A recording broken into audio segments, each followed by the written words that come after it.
All right, guys, this week we are making meatball subs. All right, this week we are going to be scaling our meat, and there will be a setup for you on table 8. And this is a scale, and then I'm going to make sure it's set to the right thing. So it needs to be set to ounces, and on the right-hand side, you can see it says OZ right there. Okay. And then I'm going to put my paper plate on it, and I will push tare, T-A-R-E. It's the button on the right-hand side, tare. And what that word means is to zero out. So I'm going to push that, and it will set the scale to 0. And then each group will have the ability to take 2 gloves because we're going to be touching ground beef, and some people don't want to do this. And if you have vegetarians in your group, please don't make them do this. And then we're going to get ready to scale our meat. All right, so we're working with ground beef this week. Ground beef is sold by how much meat to how much fat. That is just how it's done. So I'm buying a pretty good ground beef here with 85% lean and 15% fat, which is actually a better version than some. It goes down as low as 70% meat and 30% fat, so we're doing pretty well here. This packaging is called a chub, so that's a funny term. And then we need to measure half of a pound, so that is 8 ounces. So because my scale is set to ounces, I know I'm at 5 ounces, 0.86. So that's over 5 ounces. So now I'm at 8.75, so I'm over. So I'm gonna pull this off until I get down to 8. I'm going to add a little bit. Okay, and now I'm at 801, which is great. So I want to stop there. And at this point, you probably want to take these off pretty carefully because each group will only get 1 pair of gloves because gloves are pretty expensive. And just set them to the side for the person that's going to make the meatballs in a little bit. All right, we are also going to cook some bacon this week. We're going to use the griddle, which is the square pan. And then you're gonna cut with your kitchen shears your bacon in half. Turn the pan on. Start it off pretty high. You're gonna split these up so that you have 4 little half pieces.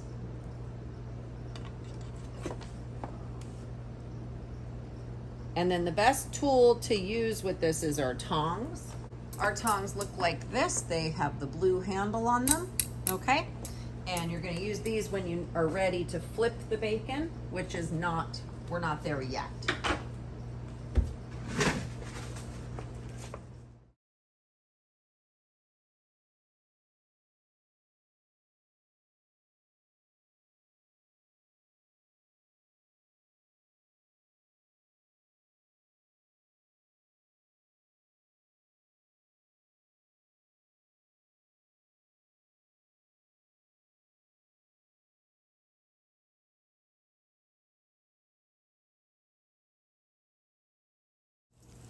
All right, when your bacon is pretty shrunken down and light brown, like a golden brown, you're gonna pull it off of the griddle.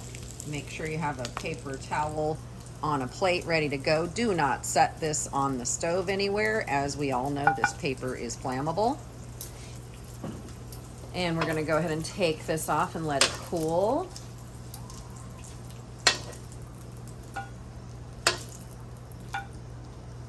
And we'll let our bacon cool for a few minutes. And now it's time to measure. So we're gonna go ahead and measure out all the things we need.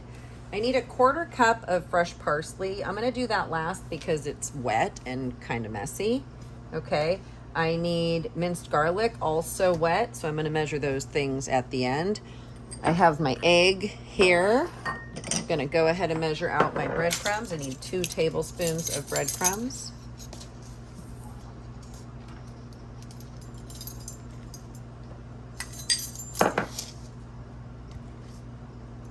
And I need 2 tablespoons of Parmesan cheese.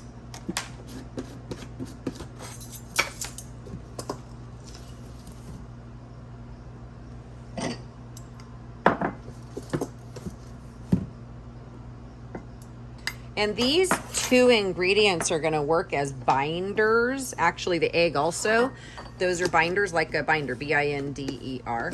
And what those do is they keep the meatballs together. So there's always gonna be binders in anything that's like meatloaf or hamburgers or meatballs or anything like that. So those are a good thing to know about. We also are gonna measure some pepper. And of course the pepper lives in your kitchen. Hopefully you know that by now. You need a 1/4 teaspoon of pepper. And we need nutmeg this week, and we're gonna use fresh nutmeg. So the only thing about nutmeg that's kind of tricky is it is actually a nut. So if you have anyone who's allergic to nuts, let me know and we'll talk about what to do with your nutmeg. So I'm going to grate this. This is a grater, and the nutmeg's gonna fall out the bottom. And we only need a 1/4 teaspoon. So you're just gonna hold it pretty carefully with the bottom over your bowl. And you can see with this grater, you go up and down. It's not just down. Okay, and then when you think you have enough, you're gonna get your measuring spoon. And there's my 1/4 teaspoon of nutmeg. Good to go. And then you can throw away the extra, or if another team needs it, you can give it to them. We need a 1/4 cup of parsley. So I'm gonna have you guys take about 8 stems. Okay. Take these back to your kitchen, leave these up at the measuring table. And then you're going to use your kitchen shears, and you're going to cut very small pieces off the top. And you're just using your kitchen shears. They're in drawer 2. They have a little sheath, looks like this, that goes on. Okay. So if you're confused about what that is. And then we don't want to eat the stems. Like, you don't want that sticking out of your meatball. So get rid of that. And this is some really good looking parsley. So you may not need so many stems. If you take too many and you fill up your 1/4 cup, you can return them. Okay, so I've got this much, and I know I need this much, 1/4 cup. So I'm gonna just take my kitchen shears, and I'm gonna just go into the bowl like this and cut it up very small. Because remember, you don't want little trees sticking out of your meatballs.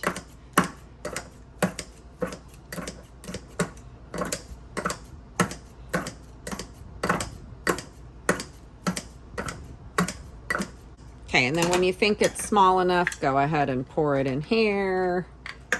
And that looks pretty good. Okay, so there's my 1/4 cup. And then I would return this to the demo table and just throw away the stems. Last but not least, I'm gonna measure my garlic. I need 1 teaspoon of minced garlic. And this is pre-minced. You don't have to do anything except measure it. And I'll put that in this bowl right here. So we're prepping the meatballs completely on Thursday. And then on Friday, we're baking them and eating them, ideally. So that should be good. So at this point, I'm going to go ahead and put my gloves back on. And remember, you only get 1 pair of gloves per kitchen. So if you don't keep track of them, you don't have them. And as the recipe says, we're going to put the crumbled bacon into a large mixing bowl. So your bacon should be cooled, and you're going to crumble it up really small. And if it's not totally cooked, super crisp, that's actually better than it being like black. You don't want it to be overcooked, because we're going to bake these, and so it's going to cook some more. So mine is really in good shape. That's like the perfect ideal color for it. But if it was a little bit underdone and a little bit rubbery, that would be okay, because like I said, it's gonna cook again. And you don't have to wear gloves to do this, but I just happened to put them on before doing it, so it kind of worked out nicely. All right, so I have my crumbled bacon. I'm gonna put my beef in, and then this is trash. get all my ingredients.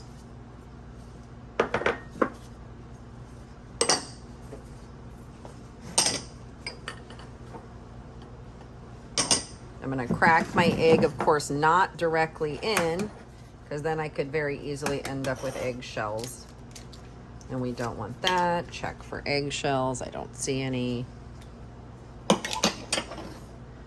Parsley. And then now you're going to combine, this is step number 5. Combine all the ingredients using your hands. If you still have your gloves, which you want to make sure you do, you can wear them. I mean, I'm pretty comfortable with food, and I would prefer to wear gloves to do this than not. Also, the meat is very cold, so it kind of can hurt your hands. And then you want to mix it up. And then the next thing we're going to do is separate it into 20 small meatballs. And how the easiest way to do that is to make this into one big blob, and then cut your blob in half, and then cut each one of those blobs in half and kind of eyeball it. See which one needs a little bit more, which one has too much. And then you're going to split each of these into 5. When you're making your meatballs, you're going to take each one and roll it up and put it in your Tupperware. And you really do want to make 20. These don't rise or anything because they're not cookies. There's no leavening agent in them. But if they're all different sizes, some will be raw and some will be burnt. So we're going to try to avoid that by making even-sized meatballs. I can see this one needs a little bit more. Okay, so you're going to make 20 that are all the same size and just put them in your Tupperware. All right, so coming back day 2, you're going to have 20 meatballs in a Tupperware container. You're going to get your cookie sheet out of cabinet 8. We're using the ones that are in the kitchens. And then you will put a piece of parchment paper on it. It'll just make it a lot easier to clean. You're going to measure yourselves 3/4 of a cup of spaghetti sauce. This is sort of what makes a meatball sub a meatball sub.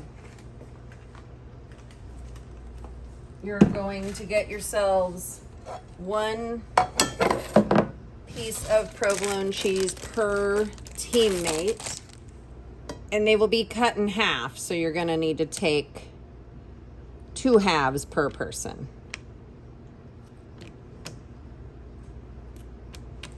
And then 4 rolls if you have 4 people, 3 rolls if you have 3 people, 5 rolls if you have 5 people, etc. All right, I'm gonna preheat my oven to 375. Push and turn. And guys, there was a lot of freaking out last week about the blue light. The blue light turns on and off. It does not mean your oven is off, okay? It means that the oven is heating, and then the oven stops heating, and then the oven starts heating again, and then the oven stops heating. So please don't worry about the blue light, whether it's on or off. All right, we are going to work on doing something called dovetailing this week. And what that means is doing a bunch of stuff and having it all come together at the same time. So I'm going to put my meatballs on my cookie sheet here. And you do not need gloves day 2. Gloves are a day 1 thing only. And these do not have to be laid out in any very special way because they are not going to expand. They're actually going to shrink. They'll shrink however much fat, based on however much fat is in them. So these will shrink about 15%. So like I said, you don't have to place them any specific way, but we will use only 1 cookie sheet with a piece of parchment paper on it. And then if you would like to heat up your rolls, you are welcome to get your other cookie sheet out of the cabinet and just place your rolls on it. And don't put them in yet. You won't put them in until you have 5 minutes left on your timer. And then if you would like to, or you are going to warm up your spaghetti sauce, and you don't want to do that until about 1 minute before your timer goes off. I'm going to go ahead and put in my meatballs and set my timer for 12 minutes. All right, as you can see, my timer is down to 5 minutes. So now if I want to warm up my rolls, I'm going to go ahead and put them in the oven with the meatball so they can be nice and toasty when I'm ready for them.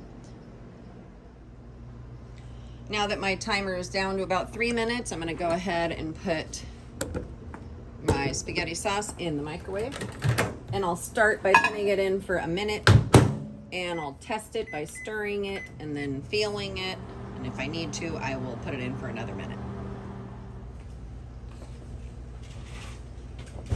So I'm pulling both of these things out of the oven, putting them onto the cooling rack. You could also use the blue thing if you prefer. Just make sure you put them somewhere safe.